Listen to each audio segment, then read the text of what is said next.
Neighbors murdered at an apartment complex. Tonight we're learning about the confrontations between a couple and the man who lived below them, and police say it all ended when he shot the pair before turning the gun on himself. Now, most of the arguments about noise in the apartments. Channel 11 News reporter Joe Holden has been covering this situation since it broke yesterday, and tonight he's talking with the victims' families. Joe.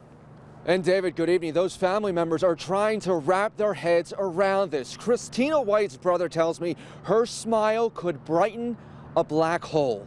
Meanwhile, for the people who live in Hempfield Heights, their security is shattered after what went down there yesterday. In the final moments of their lives, Christina White and Tim Refner were leaving their apartment, laundry in hand, when police say their neighbor ambushed them, shooting and killing the couple with two different guns. Today, we uncovered this all started over anger about noise coming from the couple's apartment. Neighbors tell me it's all disturbing. I mean, even the magistrate's office, if they won't take care of it here, that's what there's other avenues to take. You know, just go and take, shoot people for no reason like that. Investigators say the couple was shot from behind. Christina was hit 5 times, Tim 6 times.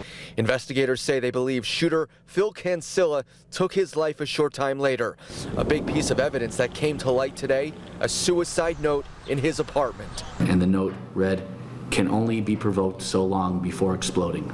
I spoke to Christina White's brother. He was too distraught to speak with me on camera. He tells me his sister loved life, and he added that Christina and her boyfriend Tim loved to work out, and he believes that in part fueled what went down yesterday morning with Phil Cancilla. We've learned Christina was a part-time corrections officer at Westmoreland County Prison, and Tim had recently returned from a tour of duty in Iraq. Christina's family said the couple had been together for some time.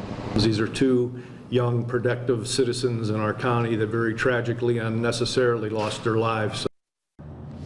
And we're learning that funeral arrangements have been finalized for both Christina and Tim. We're hearing that they will be Sunday into Monday. Back to you. All right, Joe, and I know you talked to Christina's family. Anything from her boyfriend's side? Well, David, we're learning from Tim's side that he had a conversation with his brother 5 minutes before gunshots rang out at Hempfield Heights yesterday morning. We're working to learn how that is now possibly a critical piece to the investigation. That's the story live here in Hempfield Township. Joe Holden, Channel 11 News. All right, Joe, thank you so much.